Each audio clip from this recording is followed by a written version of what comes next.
ceritakan bagaimana contohnya tentang Nabi Musa bertemu dengan Firaun. Bagaimana cerita kisah Nabi Yusuf alaihi salam di, dicampakkan ke dalam perigi. Kemudian diambil oleh seorang pejalan. Kemudian bagaimana dibawakan. Jadi jalan ceritanya itu menarik. Jalan ceritanya hidup.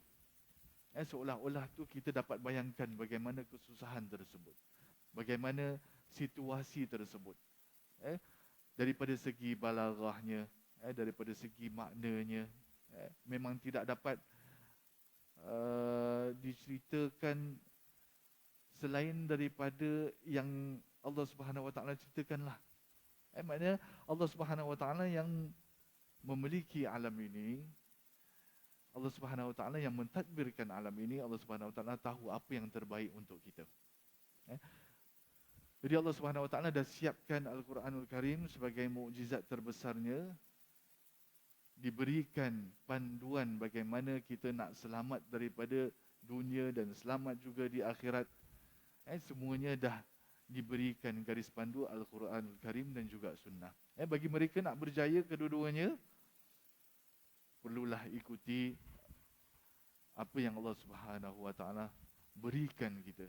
Sebagai panduan ni sebenarnya. Dia bukan ciptakan bumi, bukan ciptakan manusia itu saja-saja. Dan biarkan tanpa mentadbirnya. Tetapi Allah Subhanahu Wa Taala sebaik-baik pentadbir, nak mentadbir manusia untuk ke jalan yang benar, diberikan kitab Al-Quranul Karim supaya kita ni tidak sesat. Diberikan kisah-kisah tentang umat terdahulu untuk menguatkan keimanan kita, supaya kita berfikir tentang mukjizat-mukjizat terdahulu. Ya, mereka hanya nampak di depan mata saja mereka. Bagaimana laut tu terbelah, bagaimana mereka terselamat daripada Firaun, kaum Firaun. Hanya mereka yang hadiri sahaja yang dapat melihatnya. Tetapi Al-Quranul Karim turun pada zaman Rasulullah sallallahu alaihi wasallam. Keadaan umatnya pada waktu tersebut tu, mereka ini suka ataupun kemahiran mereka ini daripada segi bahasa. Kemahiran mereka itu dalam segi bersyair, bersajak, berpantun lah contohnya dari kalangan orang Arab ini kan. Mereka ni sanjung tinggi bagi mereka orang-orang ahli syair. Orang yang pandai berpidato. Orang yang bijaksana, yang mempunyai ilmu atau pengetahuan yang luar biasa, yang boleh berfikir dengan akal yang tajam, ya, yang boleh mengubah syair-syair ataupun membuat syair-syair yang unik-unik. Jadi Allah Subhanahu Wa Taala memberikan kemukjizatan ini kepada Nabi Muhammad sallallahu alaihi wasallam supaya dapat menandingi mereka tersebut. Jadi mukjizat itu mengikut zaman. Zaman Nabi Musa alaihi salam diberikan tongkat, sehingga tongkatnya itu boleh bertukar kepada ular, kerana pada zamannya itu kaumnya itu kekuatannya ialah ilmu sihir. Jadi diberikan oleh Allah Subhanahu Wa Taala tongkat tersebut bukan sihir, tetapi betul-betul boleh menjadi ular, sehingga ular tersebut dapat memakan ular-ular penyihir-penyihir tersebut. Nabi Isa AS dapat menghidupkan orang yang mati, dapat mengubati segala penyakit, dapat kembalikan penglihatan orang yang buta. Kerana apa? Pada zaman Nabi Isa AS, ramai di kalangan mereka ini adalah pakar dalam kedoktoran, dalam ilmu kedoktoran lah, ilmu tib lah, pakar dalam pembedahan, pakar tentang biologi dan sebagainya. Jadi Allah Subhanahu Wa Taala memberikan mukjizat supaya dapat menandingi mereka yang ta'assub ataupun mereka berbangga diri tentang ilmu kedoktoran. Mereka boleh ke dengan kepakaran yang mereka ada tu, dengan ilmu yang mereka ada itu, dapat menghidupkan orang yang mati? Tak ada. Tak dapat pada masa tersebut tu, sampai bila-bila pun tak ada orang yang dapat, doktor yang pakar bagaimana pun tak dapat untuk menghidupkan orang yang mati. Doktor yang pakai bagaimanapun bukan mudah untuk mereka mengubati orang yang telah buta. Boleh menghidupkan burung-burung dan sebagainya. Jadi itu mengikut zaman ataupun kaumnya tersendiri. Jadi pada zaman Rasulullah SAW sehinggalah akhir ataupun sehinggalah kiamat nanti, manusia ini adalah mereka makin pandai berfikir. Mereka ini lebih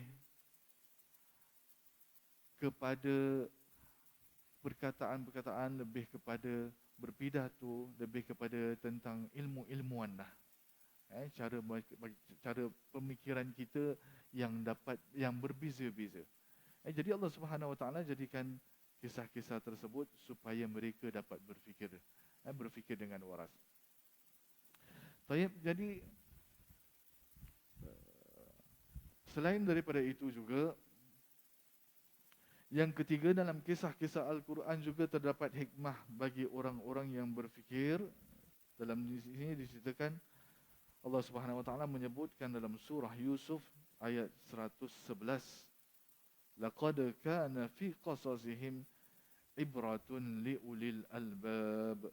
Sesungguhnya pada kisah-kisah mereka itu terdapat pengajaran bagi orang-orang yang mempunyai akal. Sesungguhnya pada kisah-kisah mereka itu terdapat pengajaran bagi orang-orang yang mempunyai akal. Jadi Allah Subhanahu Wa Taala menceritakan kisah-kisah tersebut sebagai ibrah, sebagai pengajaran untuk mereka yang mempunyai akal. Ini satu sindiran juga bagi mereka yang hanya membaca Al-Quranul Karim tetapi tidak mengambil pengajaran daripadanya. Mereka yang mempunyai akal, yang mempunyai fikiran yang baik tetapi tidak menggunakan fikirannya untuk berfikir perkara-perkara yang baik. Kalau tadi diceritakan tentang la'allahum yatafakkarun, faqsusil qasas la'allahum yatafakkarun, moga-moga mereka berfikir. Kalau dalam ayat ini pula, ibratun liulil albab, pengajaran bagi orang-orang yang mempunyai akal, yang menggunakan akal tersebut untuk berfikir, untuk bertadabbur tentang kekuasaan Allah Subhanahu Wa Taala. Kemudian yang keempat, mengambil hikmah dan pesan daripada keadaan umat-umat sebelumnya. Kalau umat tersebut adalah orang-orang yang dibinasakan oleh Allah Subhanahu Wa Taala, maka umat ini perlu diberitahu dan diminta waspada terhadap apa yang membuat umat-umat terdahulu dibinasakan.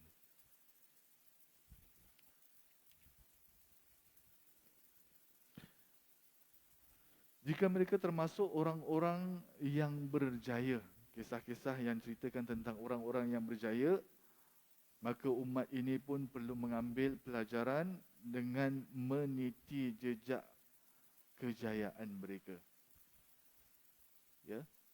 Bagaimana kisah Allah Subhanahu Wa Taala menceritakan tentang Nabi Yusuf alaihissalam, bagaimana dia sabar dalam menghadapi pelbagai ujian, kemudian sehinggalah diangkat menjadi rasul, dan pada akhirnya Nabi Yusuf alaihissalam tidak mengambil hati pun, tidak bersifat dendam, tidak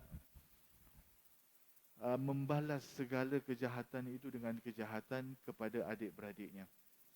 Malah dimaafkan, malah disatukan semula adik-beradiknya dan juga ayahnya. Bagaimana berjayanya Nabi Musa, bagaimana berjayanya Nabi Yusuf alaihissalam diceritakan oleh Allah Subhanahu Wa Taala daripada awal hingga akhir berkat kesabarannya, sehingga dipenjara, difitnah, dibuang oleh adik-beradiknya.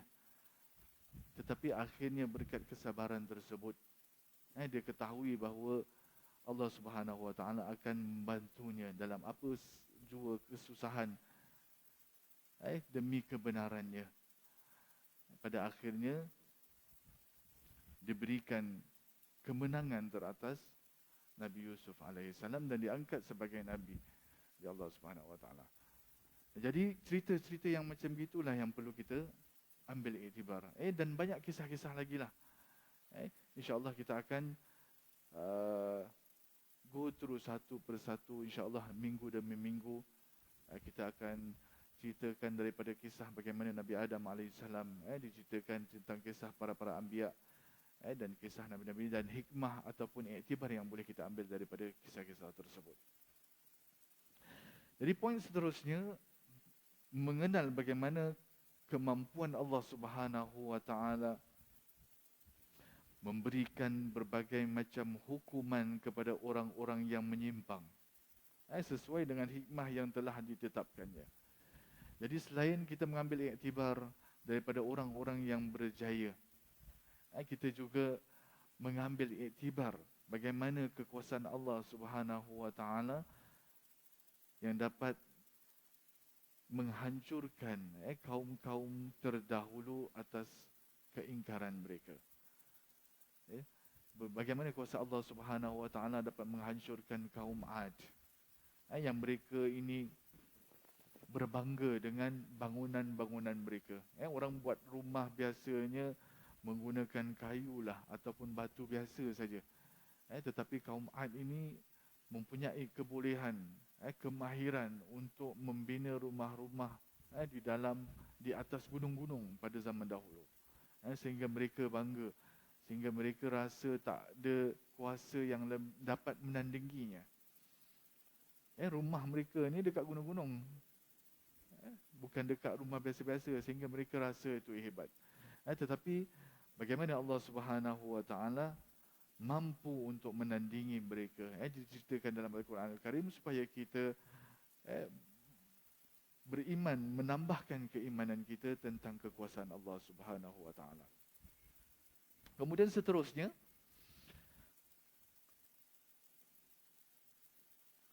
Allah Subhanahu Wa Taala berfirman dalam surah An-Nisa ayat 164 hingga 165,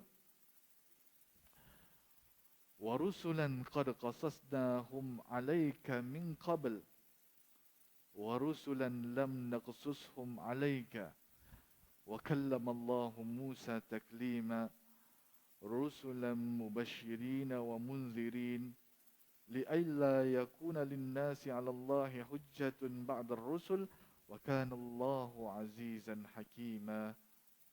Yang bermaksud, dan kami telah mengutus rasul-rasul yang sungguh telah kami kisahkan tentang mereka kepadamu dahulu, dan rasul-rasul yang tidak kami kisahkan tentang mereka kepadamu. Dan Allah telah berbicara kepada Musa dengan langsung. Mereka kami utus selaku rasul-rasul pembawa berita gembira dan pemberi peringatan agar supaya tidak ada alasan bagi manusia membantah Allah sesudah diutusnya rasul-rasul itu, dan adalah Allah Maha Perkasa lagi Maha Bijaksana. Surah An-Nisa ayat 164 dan 165. Jadi ada kisah-kisah yang Allah Subhanahu Wa Taala ceritakan kepada Rasulullah. Ada juga cerita-cerita yang tidak dikisahkan kepada Rasulullah sallallahu alaihi wasallam. Jadi Al-Quranul Karim, selain daripada kemukjizatan yang kita tahu tentang ilmu-ilmu yang terdapat di dalamnya, yang dapat menandingi syair-syair ahli bahasa dan sebagainya, terdapat juga cerita-cerita tentang umat-umat terdahulu. Ada kalanya orang-orang Bani Nasrani dan berkaum Yahudi, bila mereka tahu tentang kehadiran Rasulullah sallallahu alaihi wasallam, mereka akan menanyakan Rasulullah tentang khabar umat-umat terdahulu yang mereka telah mempelajari daripada kitab-kitab Taurat, yang telah mereka pelajari daripada kitab-kitab Injil. Jadi ada kalanya dia nak pastikan sama ada Rasulullah sallallahu alaihi wasallam benar tak utusan daripada Allah Subhanahu Wa Taala. Kalau benar, pasti dia tahu bagaimana cerita tentang Nabi Isa alaihissalam. Pasti dia tahu bagaimana cerita tentang Nabi Musa alaihissalam. Pasti dia tahu bagaimana kisah-kisah umat terdahulu. Jadi bila ditanyakan kepada Rasulullah sallallahu alaihi wasallam, Allah Subhanahu Wa Taala mewahyukan kepada Rasulullah Sallallahu Alaihi Wasallam sehingga dapat diceritakan bagaimana keadaan Nabi Musa alaihissalam, bagaimana cerita tentang Nabi Isa alaihissalam, dan ada kalanya Al-Quranul Karim ini dapat melengkapi kisah-kisah yang ada yang Allah Subhanahu Wa Taala ceritakan dalam kitab Taurat, yang ceritakan dalam kitab Injil, ada kitab diceritakan dalam kitab Zabur. Ada kalanya kisah-kisah itu tidak dilengkapi, tapi bila Al-Quranul Karim datang dapat melengkapi, merangkumi segala kisah-kisah yang ada di dalam kitab-kitab terdahulu. Jadi Al-Quran Al-Karim bukan hanya menceritakan tentang hukum hakam sahaja, bukan hanya menceritakan tentang syariat Islam, syariat bagaimana halal dan haram, buat itu, buat ini yang dilarang dan sebagainya. Ia juga melengkapi kisah-kisah umat-umat terdahulu. Jadi tuan-tuan dan puan-puan yang dirahmati Allah sekalian, selain kita dapat mengambil ibrah ataupun mau'izah daripada kisah-kisah yang bakal kita perdengarkan insya-Allah pada kuliah-kuliah saya yang akan datang.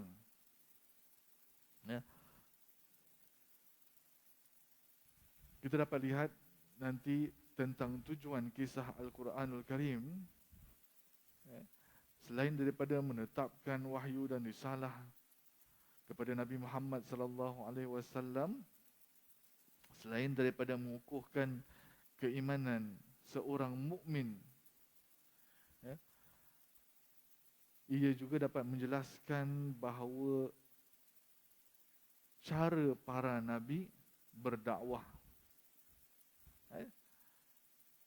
satu dan penerimaan kaum mereka hampir mirip semuanya. Dalam kisah-kisah tersebut nanti kita akan ketahui cara berdakwahnya, cara penyampaian dakwahnya lebih kurang sama. Dan cara keingkaran mereka itu dan akhirnya diazab oleh Allah Subhanahu Wa Taala. Biasa kita lihat bagaimana kaum Nabi Lut alaihissalam, kaum Nabi Nuh alaihissalam. Nabi Nuh tu kehidupannya tu sangat panjang, nak berbanding dengan kita sekarang ni. Kehidupannya 1000 tahun kurang 50 tahun. Alfa sanatin illa khamsina amma, 950 tahun. Jadi dia berdakwah Nabi Nuh yang beriman kepadanya segelintir sahaja, belasan orang sahaja. Dan akhirnya Allah Subhanahu Wa Taala menurunkan azab, dan diselamatkan hanya mereka yang beriman kepada Allah Subhanahu Wa Taala sahaja. Sehingga kan anak dan juga isteri Nabi Nuh tidak dapat diselamatkan kerana mereka tidak beriman kepada Allah Subhanahu Wa Taala. Dan kemudian ada juga dalam kisah-kisah tersebut pemberitaan bahawa Allah selalu menolong para anbiya dan menghancurkan musuh-musuhnya. Bagaimana Allah Subhanahu Wa Taala menyelamatkan Nabi Yunus alaihi salam daripada, kita tahu ceritanya yang pada akhirnya dimakan oleh ikan paus dan kemudian dimuntahkan semula, diselamatkan oleh Allah Subhanahu Wa Taala. Bagaimana Nabi Musa alaihissalam diselamatkan oleh Allah Subhanahu Wa Taala daripada Firaun.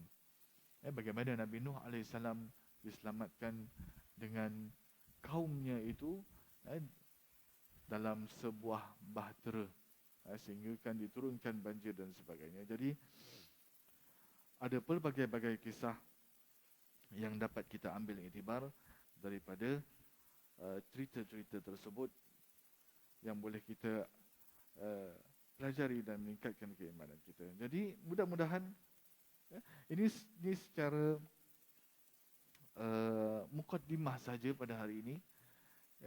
Kita nak ketahui kenapa perlunya ataupun pentingnya kita memahami ataupun mempelajari kisah-kisah yang ada dalam Al-Quranul Karim.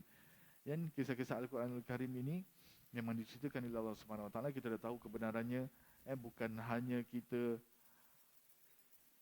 orang dewasa sahaja yang boleh ambil iktibar, anak-anak kecil juga. Bila kita ada anak-anak, kita ada cucu-cucu, biasakanlah kita untuk menceritakan kepada mereka tentang kisah-kisah Al-Quranul Karim.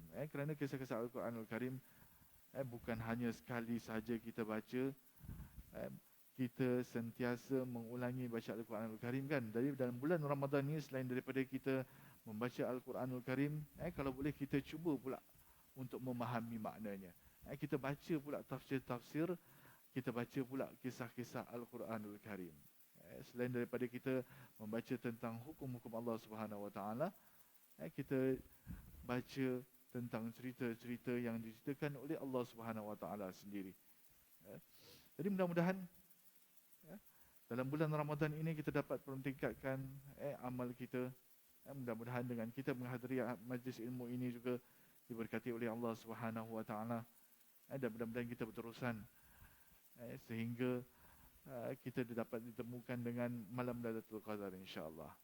Dan semoga kita dapat beristiqamah dalam beribadah, dalam kita mengaji, kita bertadarus, kita menuntut ilmu, kita niatkan kerana Allah Subhanahu Wa Taala. Jadi saya akhiri dengan tasbih kafarah dan suratul Asr. Subhanakallahumma wa bihamdika asyhadu an la ilaha illa anta astaghfiruka wa atubu ilaik. Bismillahirrahmanirrahim. Wal 'asri innal insana lafi khusr illa alladhina amanu wa 'amilus solihat wa tawasaw bil haqqi wa tawasaw bis sabr. Terima kasih saya ucapkan kepada tuan-tuan dan puan-puan yang sudah hadir pada hari ini. Mudah-mudahan kita bertemu lagi pada lain masa. Qul qawli hadza wassalamu alaikum warahmatullahi wabarakatuh.